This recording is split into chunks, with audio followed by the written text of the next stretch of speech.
श्री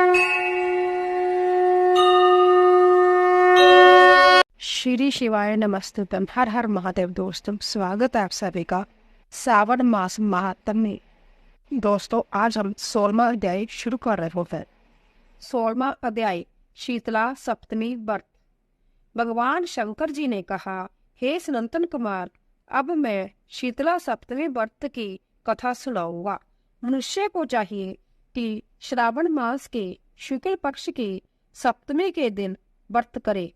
पहले दीवार पर बावली अंकित करके बाद में उसमें अशरीरी संज्ञक दिव्या स्वरूपधारी 7 जल देवता अंकित करे। 2 लड़कों के साथ पुरुष संगीत नारी, एक घोड़ा, बैल, नर वाहन सहित पालकी अंकित करे। 16 उपचार द्वारा जल देवी की अर्चना कर ककड़ी, दही और बात का नवेद समर्पित करे। नवेद पदार्थों को बामन ब्राह्मणों को देना चाहिए। इस प्रकार 7 वर्ष तक व्रत करके प्रति वर्ष 7 सौभाग्यवतियों को भोजन करवा कर अध्यापन करवाना चाहिए। एक सोने की पात्र में 7 जल देवों की प्रतिमाएं रखकर पहले दिन अपने लड़के के साथ उन प्रतिमाओं का भक्तिपूर्वक अर्चन करना चाहिए। दूसरे दिन प्रांतीय काल ग्रह होम सहित चूरू होम करना चाहिए। जिन लोगों ने पहले इसको किया था और उन लोगों को जो फल मिला था, अब मैं उसके संबंध में तुम्हें बताऊंगा। ध्यान पूर्वक सुनो। सौराष्ट्र देश में शोभन नामक एक नगर था। उसमें एक धार्मिक विचारों वाला धनी रहता था। उसने निर्जल तथा विजन वन में एक बावड़ी खुदवाई। उसमें जाने के लिए बहुत सा धन खर्च करके पशुओं के उतरने के लिए तथा प्यासे यात्रियों के लिए जलपदार्थ कीमती पत्थरों की सीढ़ियां बनाई, जो कि टिकाऊ भी थी और मजबूत भी थी। थके मांदे पथिकों के लिए उसने बावड़ी के साथ एक बहुत बड़ा बगीचा भी लगवाया। मगर हुआ यह कि उस बावड़ी में एक बूंद भी पानी ना निकला। धनी ने दुखी होकर कहा, मेरा धन भी व्यर्थ गया और परिश्रम भी निष्फल गया। वह इन विचारों में ग्रस्त रात को उसी बावड़ी के पास सो गया। रात को स्वप्न में जल देवों ने आकर कहा, हे दनंद, हमसे तुम जल निकालने का उपाय सुनो। यदि तुम हमारे निमित्त अपने पुत्र की सादर बलि दे दो तो यह बावली उसी समय जल से भर जाएगी। धनिक यह स्वप्न देखकर अपने घर आया और उसने अपने धर्म में तत्पर पुत्र द्रविड़ से अपने स्वप्न का सारा हाल कहा। उसके पुत्र ने स्वप्न की सारी बात सुनकर धनंद से कहा, पिताजी, मेरा तथा मेरे पुत्र के भी आप जन्मदाता है। इसके अलावा यह धर्म काम है। इसमें भला सोचने की क्या बात है। वास्तव में मैं धर्म तो स्थायी है और पुत्र आदि सब नाशवान है। अल्प मूल्य से किसी बड़ी वस्तु की प्राप्ति एक कठिन कार्य है। मेरे शीतांशु तथा चंडाशु 2 लड़के हैं। आप बिना किसी सोच विचार के मेरे बड़े लड़के शीतांशु की बलि दे दीजिए। लेकिन पिताजी, यह मामला आप स्त्रियों से गुप्त रखिएगा। गुप्त इसीलिए कि मेरी पत्नी इस समय गर्भवती है और प्रसव का समय निकट है। वह अपने मायके जाने वाली है।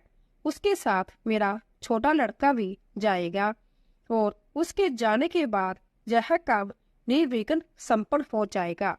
धनंद ने पुत्र की बात सुनकर कहा, हे पुत्र, तुम धन्य हो और चूंकि तुम मेरे लड़के हो इसीलिए मैं भी धन्य हूँ। मैं अपने को पुत्र वाला मानता हूँ। इसी बीच उसकी पत्नी सुशीला को उसके मायके से बुलावा आ गया। वह अपने मायके जाने के लिए तैयारियां करने लगी। तभी द्रविड़ ने अपनी पत्नी से कहा, यह बड़ा लड़का जहाँ मेरे पास रहेगा तथा छोटा लड़का तुम्हारे साथ जाएगा। सुशीला ने अपने पति के आदेश अनुसार अपने बड़े लड़के को तो अपने पति के पास छोड़ दिया और छोटे लड़के को साथ लेकर अपने मायके को रवाना हो गई। उसके जाने के बाद पिता और पुत्र दोनों ने मिलकर शिंताशु को तेल मल कर बलिपांति स्नान कराया और कीमती कपड़ों तथा बहुमूल्य रत्नों से उसे सजाया। जब वरुण नक्षत्र पुनशाड़ा का दिन आया तो दोनों ने उसे बावली के किनारे पर ले जाकर खड़ा कर दिया और कहा, इस लड़के की बलि से जल देवता प्रसन्न हो।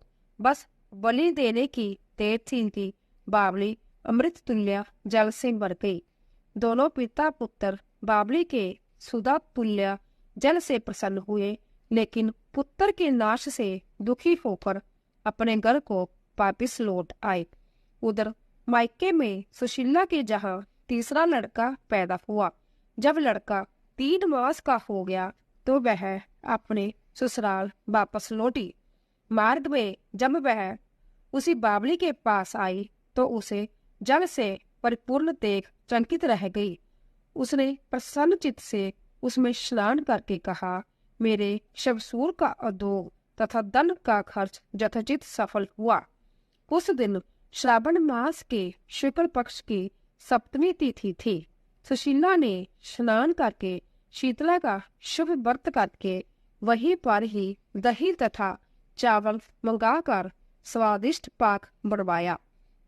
जल देवता का अर्चन करके दही चावल और ककड़ी का निवेद देकर बामन ब्राह्मण को दे दिया।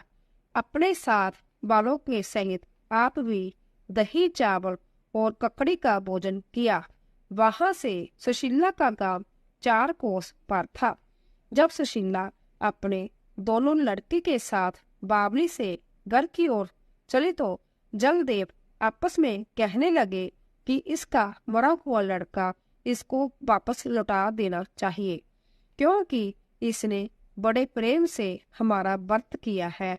उन्होंने सुशीला का मृत पुत्र जल से बाहर निकाल दिया और उसे विदा कर दिया। अब लड़का पालकी के पीछे माताजी माताजी कहता हुआ दौड़ा। अपने लड़के की आवाज सुनकर सुशीला ने पीछे मुड़कर देखा। वह उसको देखकर चकित रह गई और उसको गोद में बिठाकर उसका सिर चूमने लगी, लेकिन उसने लड़के से कुछ नहीं पूछा। सोचा, यदि इससे कुछ पूछूंगी तो यह डर जाएगा। वह सोचने लगी कि इसने जो बहुमूल्य गहने पहन रखे हैं, यदि इसे चोर ले जाते तो अगर इसको घर में से पिशाच पकड़ कर लाए होते तो वह भला इसे छोड़ते कैसे, और इसकी जुदाई के कारण घर वालों का न जाने क्या हाल हुआ होगा। बस इसी प्रकार सोचते हुए उसका घर आ गया। उसके आने का समाचार सुनकर पिता और पुत्र दोनों सोचने लगे कि सुशीला अब हमें क्या कहेगी और हम उसे क्या उत्तर देंगे। इसी बीच में अपने तीनों लड़कों सहित सुशीला मकान के भीतर पहुंच गई। शवसूर तथा पति ने बड़े पुत्र शेतांशु को देखकर आश्चर्यचकित होकर तथा उसके साथ ही प्रसन्न होकर उससे पूछा, हे सुभद्रे, तूने किस पुण्य जब व्रत को किया था? हे बामने, निश्चय ही तुम पुण्य व्रता हो। इस शीतांशु को मरे आज 2 मास बीत चुके हैं। तुमने इसे दोबारा कैसे प्राप्त किया है? तथा बावली भी जल से पूर्ण हो गई है। जाते समय तुम जहाँ से एक पुत्र को ले ली थी और आती बार 3 पुत्रों को साथ लेकर आई हो। शुंभे वश का तुमने उद्धार कर दिया। हे शुभनने, मैं तुम्हारी क्या स्तुति करूं। इस प्रकार उसके शवसूर ने प्रशंसा की और पति ने प्यार भरी नजरों से उसकी तरफ देखा। सास ने भी उसकी स्तुति की। उसने प्रसन्न होकर कहा, यह सब सुमार्ग का पुण्य फल है। वह इस संसार में मनोवलसित भोग कर परम आनंदित हुए। हे तात, तुमसे मैंने जय शीतला सप्तमी का व्रत कहा है। इसमें दही, चावल, ठंडा शीतल ककड़ी, फल, बावली, जल तथा शीतला देवता कहे गए हैं। इसे करने वाले तापंत्र से मुक्त होते हैं। इस कारण श्रावण मास की शुक्ल पक्ष की सप्तमी का नाम यथार्थ शीतला सप्तमी हुआ। 16वां अध्याय समाप्त।